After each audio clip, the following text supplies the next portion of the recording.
Alright, so today I'm doing a conversion on a stove from natural gas to propane. Okay, now you use the same steps to go from propane to natural gas, but today I'm doing in that direction. Okay, now there are three things that need to be changed when you're going from natural gas to propane.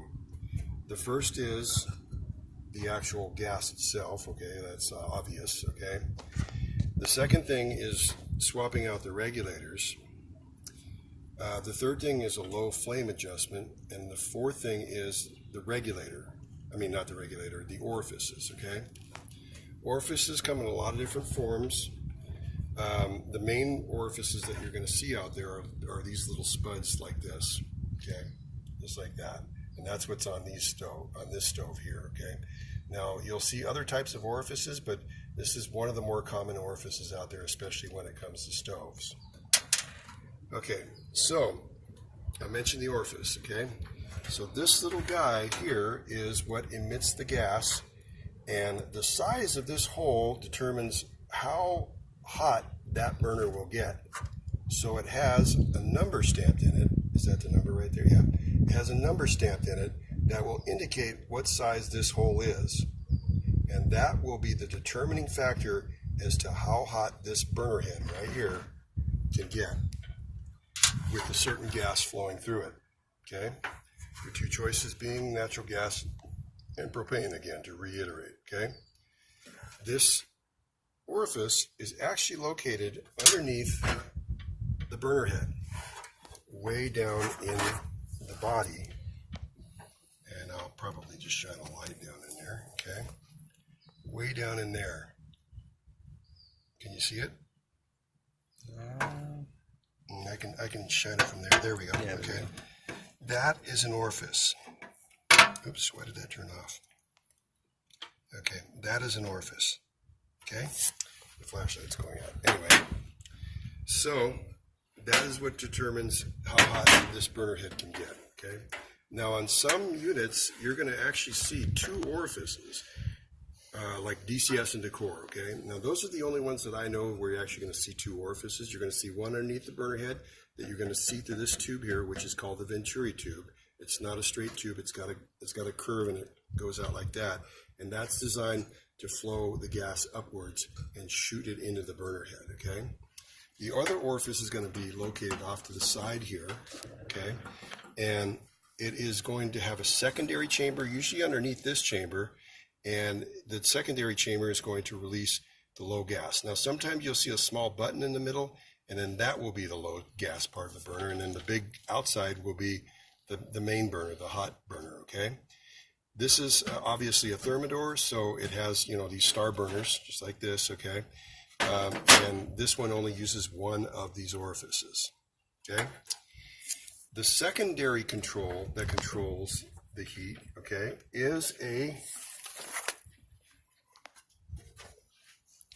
is found in the knob. Okay, the knob control, the control knob, the control valve body, which is right here. Okay, will have an orifice inside of it, just like that. You can see that little screw there. Okay, that. Can we focus on it? Okay, you're looking through this hole right here. Okay.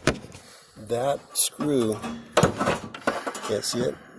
Okay, that screw, you got to get lower. You're going to have to get lower. Okay, so that screw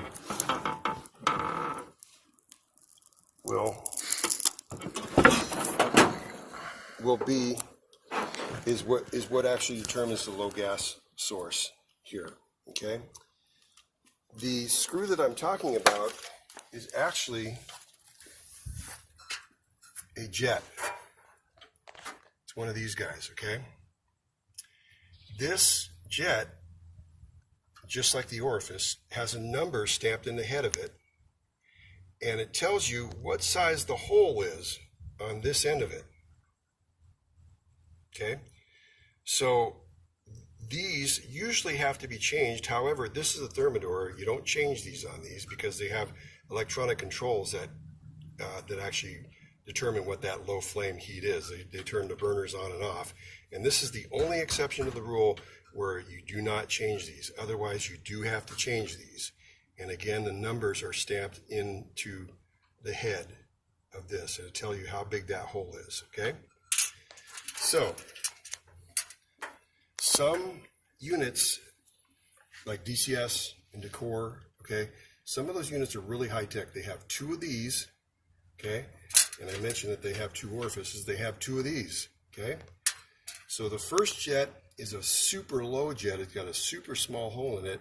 It controls the super low flame functionality of the low flame function of the burner, okay? And I'm working on one right now that has a low flame capability of 150 BTU. That is unheard of among any other brand, okay? It's got 150 BTU, so the number on this thing is the number 20. That's a metric number, okay? So now I have to, and that's per propane, okay? So now I have to make it, I actually supply these. I have these and I have these, okay? Now these thermidors don't have regular orifices. They have these little bit, these are different than the normal orifices. The body of the orifice is longer. And I actually have these. I have every orifice there is. So you can always contact me if you need, orifices there. That's what I do, okay? So you would swap out, the orifice, and then you would swap out this jet, okay? Now, usually when you do see these jets in stoves, okay, the orifice is actually not underneath the burner head like it is in here. It's usually this burner head goes, there's a gas circuit that goes here. It turns upstream and it goes up towards the knob. And it has a different style of orifices, or a different style of orifice, which is this. Okay, I like to call these teepee tops because they have those pointed little, teepee shapes on their heads. Okay, that is typically what you'll see in, there is one Viking model that uses this, but you'll see these in some of the Venturis, some of the DCS units. Usually the flat top models where the knobs are on top of them, but they'll have this style orifice on it, okay? The third control that's involved in doing a propane or a gas to propane conversion is the regulator, okay? There are a few different types of regulators. This is the most common type, okay? This regulator here is a Harper-Wyman type regulator, okay? And I'm sorry, this is a max roll type regulator, okay? The conversion of this can actually be converted because it has 2 ratings here. It has one for LP, one for natural gas, okay? As you can see on that label right there, okay? And so does this one. This one has one for LP and one for natural gas as well. And this one here has a rating that says, PO, what the heck is that, right? 7 inches or 5 inches to 12 inches. That's water column rating, and this regulator is adjustable, but it's not convertible. And its native output rating, if you don't change this regulator at all when you buy one, its native output rating is 8 inches of water column stamped on this body. You can adjust that all the way down to 5 inches of water column, all the way up to 12 inches of water column. It's an adjustable regulator, but it's not a convertible regulator. And the reason it's an adjustable regulator is because if you're dealing with something that's at altitude, this is usually the change that you're going to make, the output of that gas flowing through this regulator, okay? Now getting back to the max troll type regulator, the way that this is converted is you unscrew this head and you have this little plunger in there, okay? And you flip this plunger. Usually these will pop out, but this one actually screws out. You'll have this little plunger. This is set for propane right now because the plunger's down here. And twist it. I twist it on here. Then as you can see, there's a spring there that will actually push down on the diaphragm. You put this back on here, and now, once this is all tightened down, you're set up for natural gas. Okay, so we talked about the orifices underneath the burner heads, okay? Now, with these orifices, you're not going to be able to get to them because this is actually a Venturi tube, okay?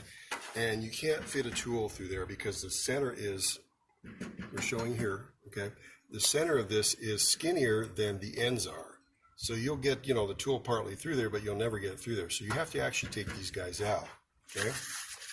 And the way you do that is this will twist out. Okay, now this is on this stove here, okay, this will twist out, okay, Venturi tube. You'll take this out here, okay, you'll lift up to remove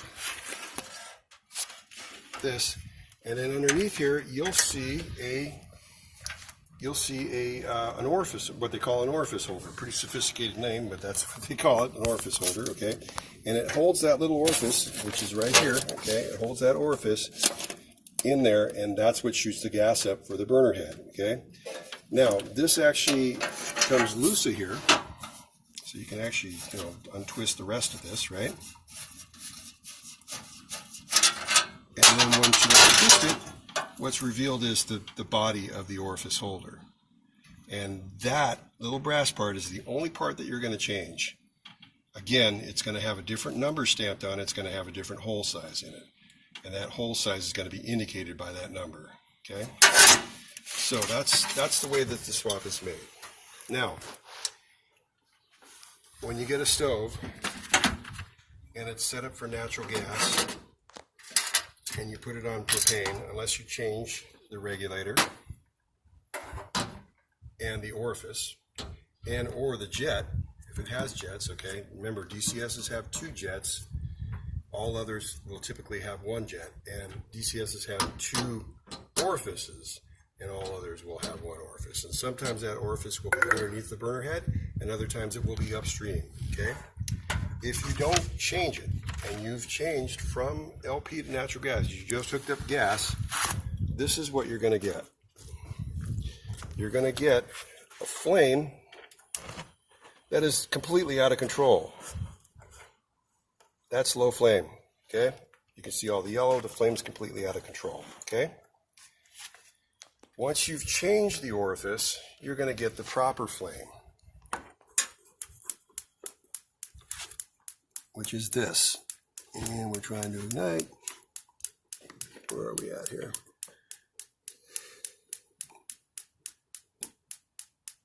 Pause it. Okay, I was trying to light the back burner. That's what it was. Okay, that is, we've got a little bit of ambient wind, but that's why it's blowing it around. That's low heat. That's XLO heat, okay? And again, okay. Oh, and by the way, the burners on thermidors do turn on and turn off, okay? So that's why the flame actually cycled off when we did that. And we do have ambient wind blowing here, okay? It'll turn off and then it'll cycle back on and off, okay? So you can see how the smaller orifice makes this flame controllable. We're in outdoor ambient conditions where there's a lot of air circulating around here, but it makes for a steady flame, okay? And that is the basics of doing an orifice swap and an orifice jet swap in one of these units. Thanks for watching the video, and have a nice day.